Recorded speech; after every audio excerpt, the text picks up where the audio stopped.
सनातन धर्म पर आक्रमण कई विधर्मी करते हैं, क्योंकि उनको सनातन धर्म की शक्ति का आभास नहीं है। पंडित धीरेन्द्र कृष्ण शास्त्री जो कर रहे हैं और उनके अंदर जो शाश्वत शक्तियां हैं, जो प्रभु की दी हुई शक्तियां हैं, ये हर किसी को प्राप्त नहीं होती हैं। उनको हम खूब खूब आशीर्वाद देते हैं कि प्रभु उनकी शक्ति और उनके कार्यों को अनंत प्रवाह में प्रवाहित करे। वामपंथियों को इसलिए और किसी चीज का नहीं है, उनको है कि हिंदुत्व तो क्यों बढ़ रहा है। लगातार वृंदावन का दौरा रहता है, क्या कहेंगे?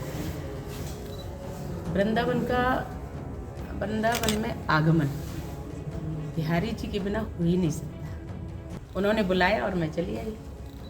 कभी वो हमारे स्वामी दर्शनानंद जी को निमित्त बनाते हैं, कभी हमारे इंद्रदेव जी को निमित्त बनाते हैं, वो बुलाते हैं, हम आ जाते हैं। आप भी एक संत हैं। धीरेन्द्र कृष्ण जिस तरीके से धार्मिक चीज़ों को लेकर जो इस समय जो हाहाकार मचा हुआ है, उसको लेकर क्या कहेंगे? कोई हाहाकार नहीं मचा हुआ है। सनातन धर्म पर आक्रमण कई विधर्मी करते हैं, क्योंकि उनको सनातन धर्म की शक्ति का आभास नहीं है। और जिसको सनातन शक्ति का आभास नहीं है, वह तो ऐसे उपद्रव करेगा।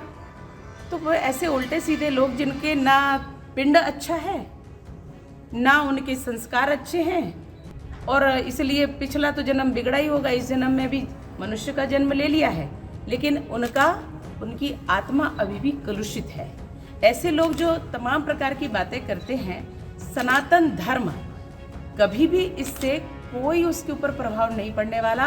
और सनातन धर्म के जो अनुयायी हैं, जो हमारी शाश्वत शक्ति है, सन्यासी हैं, हमारे भक्त हैं और तपस्या करने वाले भक्त हैं, उनके अंदर एक विशेष प्रकार की जो ऊर्जा आती है, जिनका मन कलुषित नहीं रहता, जिनके विचार शुद्ध रहते हैं, भाव शुद्ध रहते हैं, शरीर शुद्ध रहता है, ऐसे लोगों के पास शक्तियाँ एकत्रित संग्रहित होती हैं। और अगर वो राष्ट्र कल्याण में लोगों के लिए लगाते हैं, लोगों को दुख दूर करने में लगाते हैं, तो लगाते रहना है और ऐसी प्रभु की शक्ति उनके पास आती रहेगी।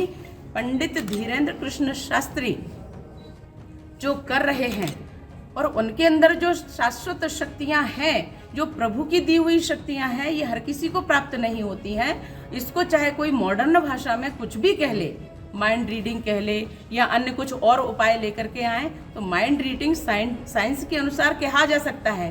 पर सत्य बताइए कि एक संत जिसने अक्षर ज्ञान नहीं लिया, एक संत जिसने उतनी पढ़ाई नहीं की जो माइंड रीड करने वाले लोग शायद पढ़ रहे हों और बता रहे हों, लेकिन वो धीरेन्द्र कृष्ण शास्त्री जो बात कह रहे हैं वो अडिग हैं, अटल हैं।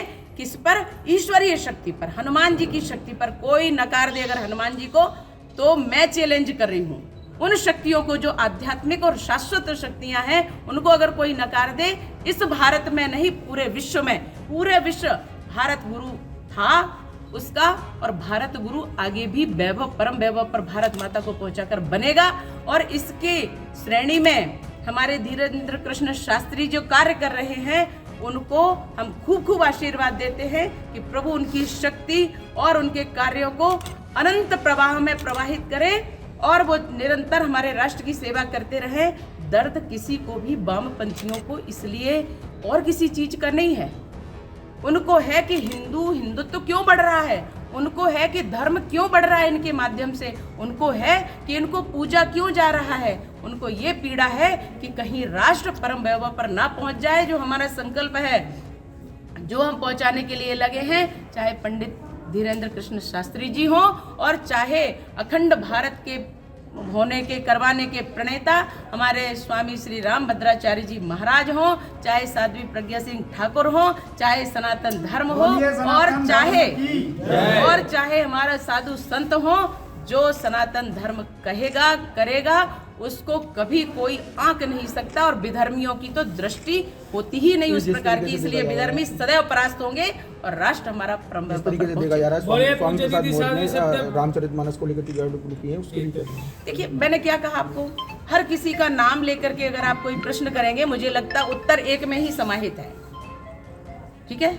और विधर्मी कुछ भी कर लें, कभी वो राष्ट्र धर्म से, कभी वो सनातन धर्म से जीत नहीं पाएंगे। और इस पर आक्रमण होते रहते हैं। ये हम लोगों के थोड़ी चेतना जगाने का काम भी करते हैं। तो ऐसे लोगों को बोलते रहना चाहिए।